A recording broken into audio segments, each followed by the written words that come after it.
So welcome everyone watching us on Facebook Live.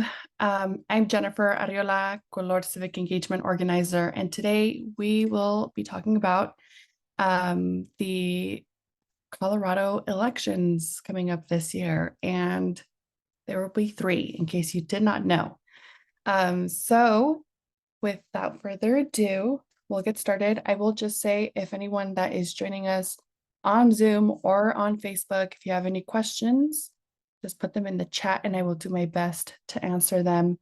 For those that are on Zoom, I'll answer here, and those that are on Facebook, I'll go in later and answer any questions that you have. So let's get started. So today we'll talk about why there are three elections this year. I'm sure a lot of people have questions as to why we're getting three ballots, what's going to be on the ballots. We'll also talk about election dates.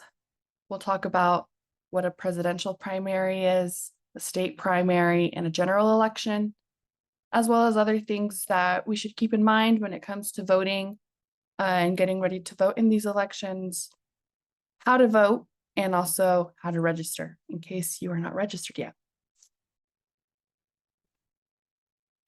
So let's go into why there are three elections. So in 2016, Colorado voters approved Proposition 107. And so that shifted us from a presidential caucus to a presidential primary. And so that moved around some dates. So in the past, we would vote the presidential primary and the state primary on the same date in June. And so to align with other states that have a Super Tuesday, we moved from having just two elections in a presidential election year to three, to align with all of those folks that have a Super Tuesday, and we won't wait until June. So a Super Tuesday, more than 12 states now, including Colorado, hold their presidential primaries on a Tuesday, which will be March 5th. And so the results from a Super Tuesday are considered a guide for the candidates competing for presidential nomination, because there are so many states holding an election that same day, and we'll get to have an idea of who is leading for each political party. So that's why we are moving from two, which we had in the past, to three. So those dates, like I said, the first one is March 5th, and that's for the presidential primary. The next is June 25th, and that is for the Colorado state primary. And the last one will be on November 5th, and that'll be our general election. So starting with a presidential primary, which is the first election coming up in March, this election is where Colorado voters select their preferred U.S. presidential party nominee. So voters that are affiliated, that have registered and affiliated themselves with a political party, will receive the ballot according to their affiliation. And unaffiliated voters will receive ballots for all parties that have presidential nominees. And so you get to decide which ballot you'll return if you're an unaffiliated voter. This does not mean that you should return every ballot that you get in the mail if you're an unaffiliated voter. This means that you return one. So only one ballot should be submitted per person per election. So for this election coming up on March 5th, we're only returning one ballot. And if you return more than one ballot, all votes will be invalid. So it's really important that we keep that in mind and only return one. Ballots will be mailed out to all registered voters in Colorado starting this week. They started mailing those out on Monday. So check your mailbox. I checked my mailbox today. So I got it in the mail actually yesterday. I didn't check it yesterday. So you should have your ballot in the mailbox. So keep an eye out. And if you haven't, give it till the end of the week. and if you haven't received anything, I would go in and check your voter registration to make sure that your address is up to date and kind of see what's going on. So voter service and polling centers will open to Colorado voters starting February 26th, and drop boxes are now open. They're open 24/7 up and starting from the day that they got sent out, which was Monday, February 12th, up until Election Day, which for this primary will be March 5th at 7 p.m. So all ballots must be returned to your county clerk by March 5th at 7 p.m.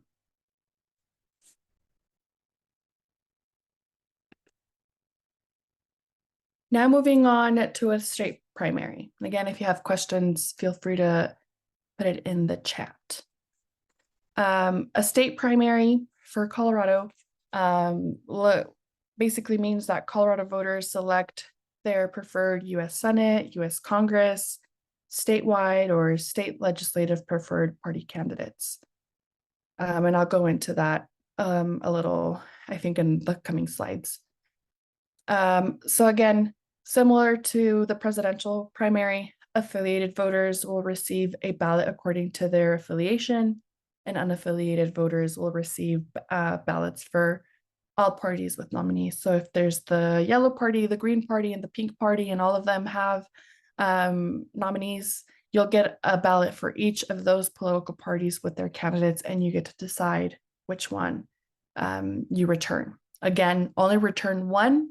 And if you return more than one, all votes will be invalid. You want to make sure that your vote is counted, so only return one. The ballots for this election will be mailed out to all registered voters starting on June 3rd. So if you didn't get your ballot and you didn't get the chance to vote in this election coming up in March, be sure to do so before this date, probably before the end of May, so that they have your address and send you your ballot starting June 3rd. The voter service centers for this state primary election will open starting June 17th. And similar to this first election, drop boxes should open the day that they're mailed out. And for this election, all ballots must be returned to your county clerk by June 25th at 7 p.m. That is election day for the state primary.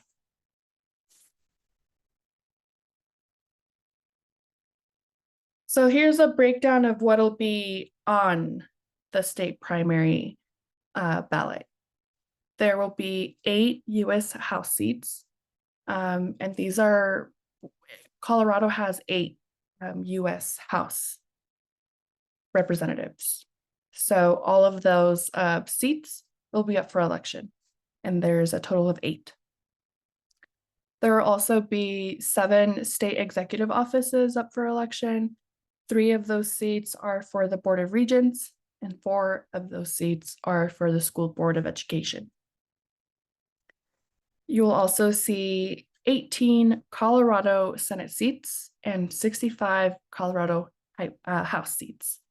So depending on which Senate district or House district you belong to, you'll see the candidates that are for each political party, for your political party that you are affiliated with, or that if you haven't affiliated with someone, those people from your area will be on that ballot. So if there's 3 people running for U.S. House seat 3, you get to decide which one if you're an unaffiliated voter.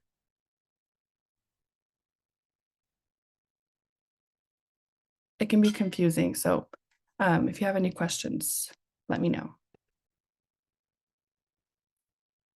Now, the general election. This is the election that most people know about and are looking forward to voting this year, because it's the big one. It's the one in November, the one that everyone knows, where we finally get to decide who the people want to be president, but also who we want to be our representatives statewide. So in the general election, this is where voters will nationwide select their preferred party and candidates for every level on the ballot, starting from the top where it's president all the way to state legislator. But there will also be ballot initiatives depending on the state that you're voting in. So all registered voters will receive the same ballot in the mail. So if you are an unaffiliated voter, you will get the same ballot as someone that is affiliated with Party Green or Party Yellow.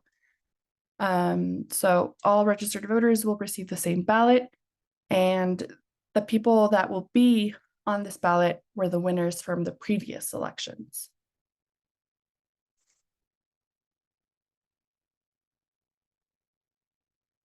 So for the general election, ballots will be mailed out to all registered voters in Colorado starting October 11th. This is also when drop boxes will open.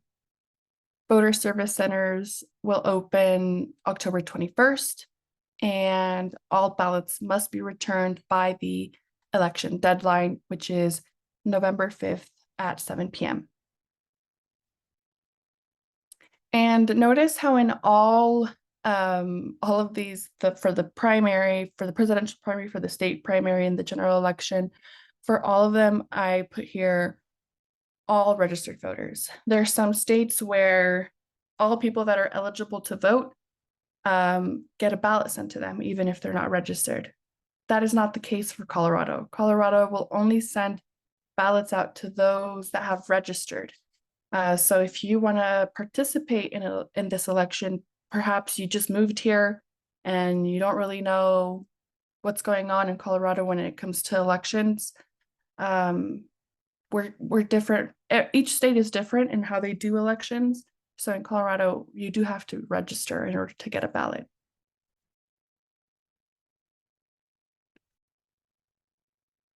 So some things to know. I mentioned a lot voter service and polling centers. In a lot of our language and probably language of other organizations that are giving out information about voting, they'll use VSPCs, which stands for Voters Service and Polling Centers. And these places are, we like to call them one-stop shops for voting related things. And there should be a link here to find your local VSPC, but if not, you can go to our website and we have it on there, or even to the Secretary of State's website. They will have information on your local voter service center. But what can you do at a voter service center? So you can register to vote even on election day, which is really exciting here in Colorado. You can register to vote even on election day and get your ballot printed at the VSPC center, at the VSPC, and vote that same day. So that's really nice. That's something that's really different in Colorado from other states. The only catch is that you live in Colorado 22 days prior to that election. So if you want to vote in this first election coming up in March, you need to have had an address in Colorado saying that you moved here and you live here sometime early February. You can also vote in person at VSPCs. They have the booths that you usually see on TV. So you can vote in person. If you don't have your ballot with you, if you forgot it or it was damaged, you spilled coffee on it, your dog chewed it up, they can replace the ballot for you there, and you can vote in person, turn it in at that center. The only requirement is that you have a valid ID with you. And again, if you want to see what the valid forms of ID are, you can go to our website, or you can go to the Secretary of State's website, and they'll have an extensive list of all of the valid identifications. You can also request a ballot. If you didn't get a ballot, your voter registration didn't have your current address and it was too late to get it mailed, they can give you one there. You can also drop off your ballot at a drop box. There's usually a drop box at every VSPC. So if you don't want to go inside, or if you don't want to get off your car, do too much walking around, have a very short time frame where you can turn in, you can drop it off easily at a drop box. Just make sure that it says drop box on it and that it's also part of your county. So if I live in Denver County and I receive a Denver ballot, I need to make sure that I return my ballot to a Denver drop box. Same with if you're in Pueblo, if you're in Adams, make sure that the drop box corresponds to where you are registered and the ballot that you got. They're closer to the election date. There's also some poll workers. And so these folks usually stand outside of the SPCs and have a little drive-through thing going on where they collect ballots for you and they submit them. So that is really neat.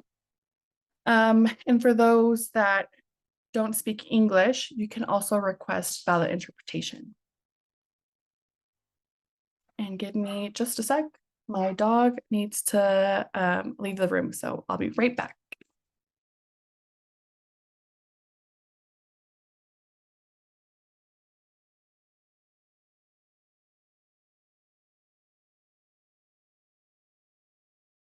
Okay, moving on. Something else important to know is if you are voting in person on election day, the lines may be long because maybe people are only had today to turn in their ballot. And so if this is the case, let's say you get there at 6:50 p.m., the line is around the block, you can get in line and stay in line until you have voted, even if it's past 7 p.m. As long as you arrived and got in line before 7 p.m., you have the right to stay there and vote. So that is an important thing to know. Some people think that because it's past 7 p.m. and I didn't get to the poll in time, let's say I didn't get to the front of the line by 7 p.m. I can't vote. That's not the case. You can stay in line and vote if you were in line before 7.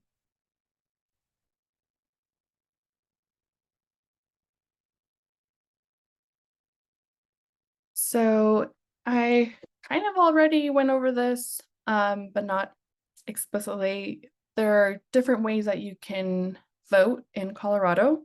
Like I said, every state is different in how they run elections. So in Colorado, you have 3 options. The first, well, obviously not the first, but the first I have listed is dropping it off at a drop box. And like I mentioned earlier, those are open 24/7 at all hours, all days, even on Sundays. There's no one working those drop boxes. Kind of look like a mailbox. So you just deposit your ballot, just make sure that it's sealed and signed and that the date is on there, and you're good to go. Like I said also earlier, just make sure that the drop box belongs to your county where you're registered. You can also vote in person. So at a VSBC, a voter service polling center, you can take your own ballot that you received in the mail and vote there, or you can request a ballot, get it printed on site and fill it out, seal it up, and turn it in that same day. Or you can even take it with you, fill it out at home, come back, drop it off either indoors inside the VSBC, outside at a drop box, or with a poll worker. And one of the most exciting ones that we have in our state is voting by mail. It is the easiest way to return your ballot.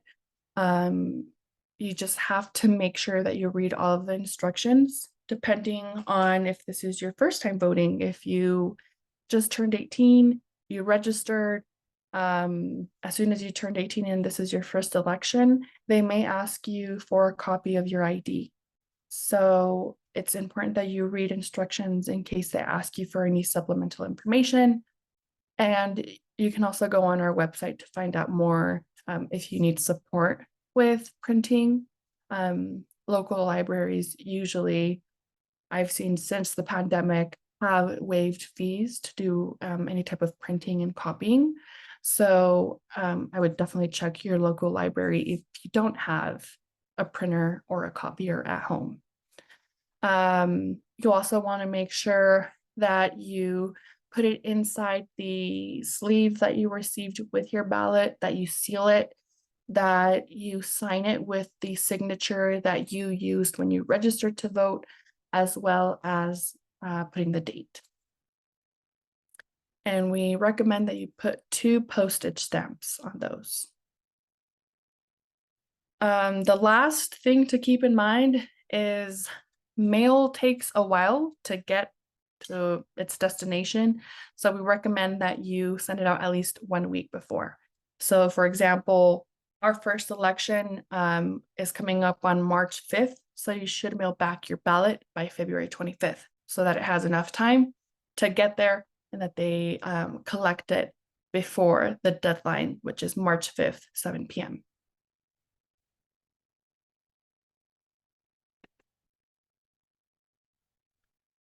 Now, if you have not registered to vote yet, it's never too late to either register for the first time or update your registration.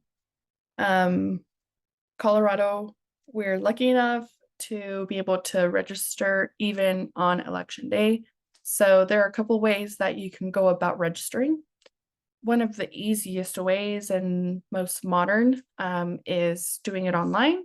So you can go on the Secretary of State's website, or you can use the link that it's really easy to remember. It's govotecolorado.gov.gov. It'll take you to the site of the Secretary of State where it has everything you need to know about voting, whether it's registering, looking up your registration, updating your registration. Also, if you're a person that is 16, it has a place where you can register to vote, because also, luckily enough, in Colorado, if you are 16 years old, you can register to vote and it'll have you already in the system. So by the time that you turn 18, you're already in there and you'll get your ballot. So that's really neat. Again, that website is govotecolorado.gov. So you can do it there. If it's closer to election day, so let's say it's 3 days before the election, there won't be enough time to get your ballot mailed. So we would recommend probably doing that in person at a voter service center or even at your local county clerk's office, and they can take care of registering you and giving you a ballot so that you can vote in time for those election dates. You can also print a voter registration form at home, at your local library, wherever you have a printer. You can print it out, fill it out, and return it by mail. Or you can also, around the state, there will be voter registration drives that they go around registering folks to vote. Color has its own voter registration drive. The only thing is that voter registration drives have a deadline of when they can collect. So that deadline is about 22 days before the election. So we could still register folks to vote, but they would have to wait until the next election, which would be in June. So if folks want to vote in this one, we would recommend probably going directly through the Secretary of State. And once this first election is over, then we can start as a voter registration drive, registering those folks.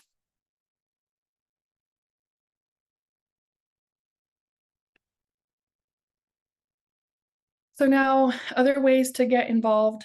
There may be some of us that aren't eligible to vote just yet.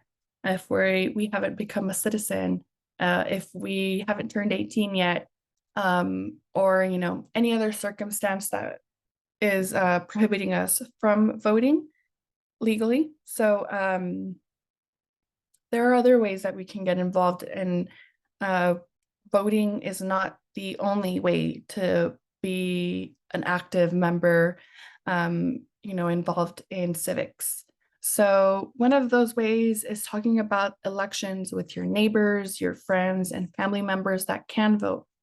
In many Latino households, we have mixed status families where perhaps mom and dad can't vote, but I turned 18 and I'm a citizen and I can vote. Or maybe my older sister or my grandma is a citizen, but I'm not. So having those conversations with people that are around us that we care about and care for us is really important because we find that voters usually vote their values. And if we are expressing to others why it's important for us that they get out and vote and use their power, it pushes that much us much forward into creating communities that reflect our values and what we need. Another way is to make sure that your voter registration is up to date and that you vote in every single election. A lot of people wait until the big presidential election to get out and vote, and that's fun. It's great.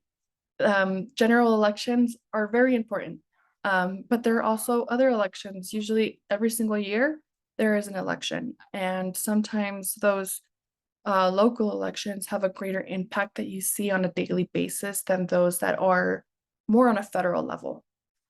For example, last year we had our municipal elections in Denver and in other areas around Colorado, and those people are representatives that have a direct impact on things that we see, like our roads, trash pickup, parks, schools, all of these things that are important for us to keep moving forward every day, go to work, go to school, enjoy life in our neighborhoods.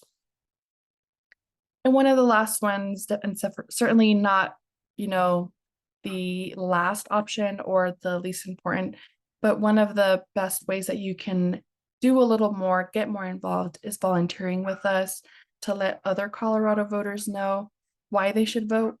This election season, we have a couple of phone banks and canvases coming up where you can join us in making phone calls, sending text messages, going to folks' doors and dropping off information about voting, letting them know that, perhaps no one has ever talked to them about voting and what it looks like, but it's not that hard, and we're here to provide all of that information so that they can vote confidently.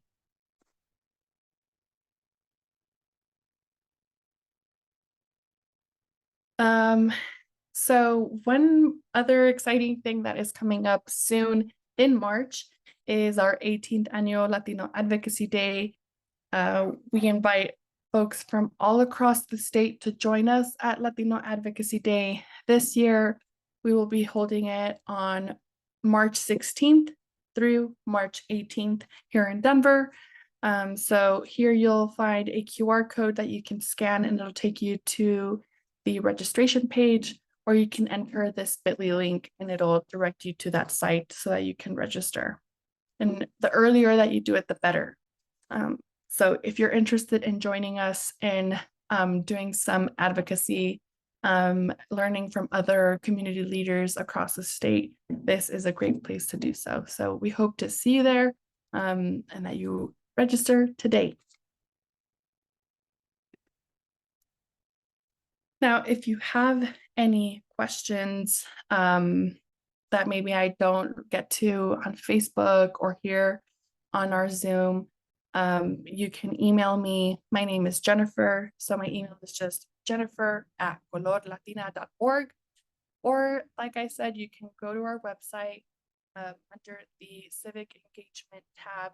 It'll have all of the information that you need for this election, these elections coming up in 2024, but it'll also have some more general information about all elections and things like voting with a felony, voting as a person that is homeless, or even election protection hotlines in case you need that information. We hope that you never need the election protection hotline, that you feel safe voting, but if that is the case, there is a place to call and report.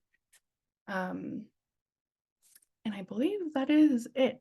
So I will drop off from our Facebook Live, but thank you so much to all of those watching us on Facebook for joining. And if I can see, okay, I found how to stop the live stream. Thank you everyone watching us on Facebook. I hope that you found this information useful. And again, if you have any questions, just leave it in the comment section.